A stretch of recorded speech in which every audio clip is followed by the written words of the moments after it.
अक्सर लोग ये सवाल कर लेते हैं कि एक मज़हब के लोग जब दूसरे मज़हब के लोगों का मजाक बनाएं तो क्या उसका मतलब क्या है, क्यों ऐसा करते हैं, क्या वजह हो सकती है, ये मजाक की बात क्यों की जाती है।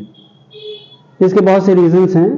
एक तो कल्चरल रीज़न है, हम लोग दो दोस्त बैठते हैं, आपस में हंसी मजाक की बातें होती हैं, तो उसमें तरह तरह की बातें होती हैं और उसमें मजहबी बात भी आ जाती है और उसको लेकर के भी छोटे मोटे मजाक की बात, छोटे मोटे चीज़ें आ जाती हैं।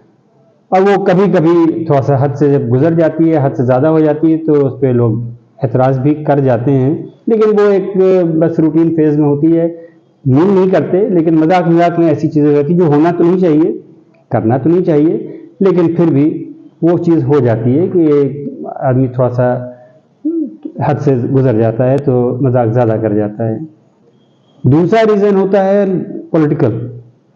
यहाँ पर आदमी को लगता है कि मैं कोई ऐसी बात किसी के लिए कह दूंगा तो मुझको शायद कुछ किसी भी तरह का फ़ायदा हो सकता है, चाहे वो पैसों का हो, चाहे वोट का हो, चाहे पोजीशन का हो, कुछ भी जो उनको लग रहा है जो शायद गलत है, लॉन्ग रन में वो चीज़ें अच्छी नहीं मानी जाती हैं और लोग, हर तरह के लोग, चाहे उन्हीं के ग्रुप के लोग हों, वो भी उस पर तनकीद करते हैं कि ऐसी बातें नहीं होनी चाहिए। तो ये तरीका तो गलत है, लेकिन फिर भी कभी कभी वक्ती फ़ायदा के लिए लोग इस तरह की बातें कर लेते हैं और एक दूसरे पर तनकीद मजाक की बातें हो जाती हैं। लेकिन असल वजह और दूसरी होती है, और वो ये है कि मज़हब को लेकर के दो तरह के लोग हैं।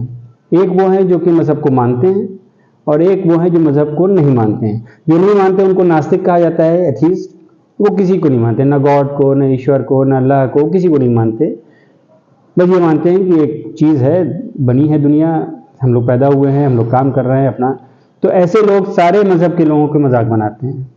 उनको नज़र में कोई उसकी इम्पोर्टेंस होती नहीं, उसकी अहमियत होती नहीं, तो वो सबका मजाक बनाया करते हैं। लेकिन जो एथीस्ट लोग हैं, अरे जो आस्तिक लोग हैं, जो कि अल्लाह को, ईश्वर को, गॉड को मानते हैं, उनमें भी हम अलग अलग तरह की कैटेगरी पाते हैं। सबसे पहले वो होते हैं जो कहने को तो होते हैं कि मैं मजहबी आदमी हूँ, किसी भी मजहब के, वो अपने आप को मानते हैं कि मैं मजहबी आदमी हूँ, मैं यकीन करता हूँ कि गॉड है या अल्लाह है या ईश्वर है, लेकिन वो बस किताब विताबे से बहुत दूर होते हैं। उनकी जानकारी इसी हद तक होती है कि किसी ने थोड़ा बहुत कुछ बता दिया तो उसके हिसाब से उनको मालूमात होती है, लेकिन ज़्यादा जानकारी नहीं होती। तो ऐसे लोग दूसरे के मज़हब की खूब हंसी उड़ाया करते हैं, क्योंकि उनको लगता है बस हम हैं, लेकिन दूसरे लोग ऐसे, दूसरे लोग वैसे, और काफ़ी मजाक बनाया करते हैं अपने मज़हब के बारे में, चाहे बिल्कुल ज़ीरो हों, लेकिन कहते हैं कि मैं हूँ। दूसरी कैटेगरी उनकी होती है जो थोड़ा सा मज़हब को, अपने मज़हब को पढ़ते हैं, जानकारी होती है उनको, हल्का फुल्का पढ़ लेते हैं, बहुत ज़्यादा तो नहीं, लेकिन थोड़ी जानकारी बढ़ा लेते हैं। लेकिन उनके साथ दिक्कत ये हो जाती है कि वो अपने ही मज़हब की मजाक बनाया करते हैं, क्योंकि उनको थोड़ी बहुत मालूमात हो गई, कुछ किस्से कहानी, कुछ चीज़ें, कुछ हल्की लेकिन टूटी फूटी, तो उसकी गहराई उनको नहीं मालूम होती, तो वो अपने ही मज़हब की मजाक बनाया करते हैं।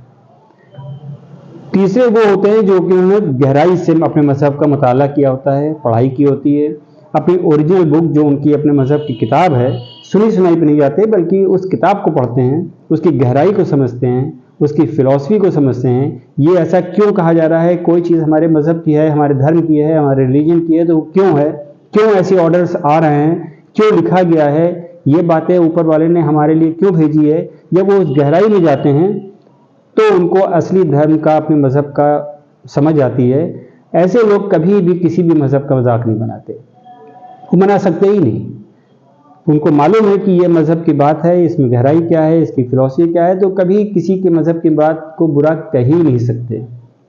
तो हमको ये चाहिए कि हम अपने मज़हब का अच्छी तरह से, ओरिजिनल बुक का, सुनी सुनाई नहीं, किसी ने किताब ला के दे दी उसकी नहीं, जो हमारे मज़हब की किताब है। अगर हम मुसलमान हैं तो कुरान, अगर हम क्रिश्चियन हैं तो बाइबल, अगर इसी तरह से जो भी वेद, अगर सनातन धर्मी हैं तो वेद, हमें अपने ओरिजिनल बुक की, जो मानते हैं कि ईश्वर की किताब है, अल्लाह की किताब है, उसकी स्टडी अच्छी तरह से करनी चाहिए, मुताला अच्छी तरह से करना चाहिए, पढ़ना अच्छी तरह से चाहिए, उसकी फ़िलॉसफी को समझना चाहिए, और उसके बाद, पढ़ने के बाद, अगर दूसरे मज़हब का मजाक बना सकें तो बनाएं।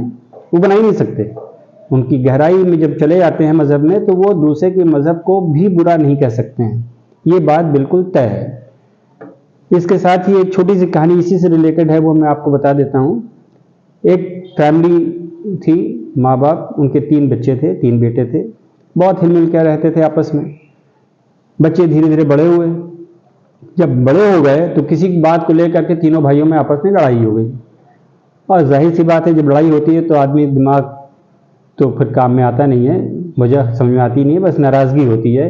तो उन्होंने खूब खरी खोटी सुनाई, एक दूसरे को गालियाँ गलौज किया, माँ बहन की गालियाँ सुनाई, खूब बातें हुई। एक आदमी ये सब देख रहा था बाहर से कि ये लोग लड़ रहे हैं और इस तरह की बातें कर रहे हैं, तो उन्होंने जब सब शांत हो गया, लोग अपने अपने घर चले गए, तो फिर वो बारी बारी से उन भाइयों के पास गया और हर को उन्होंने उसके वही अल्फाज याद दिलाए जो लड़ाई के वक्त में, नाराज़गी के वक्त में वो एक दूसरे को बोल रहे थे।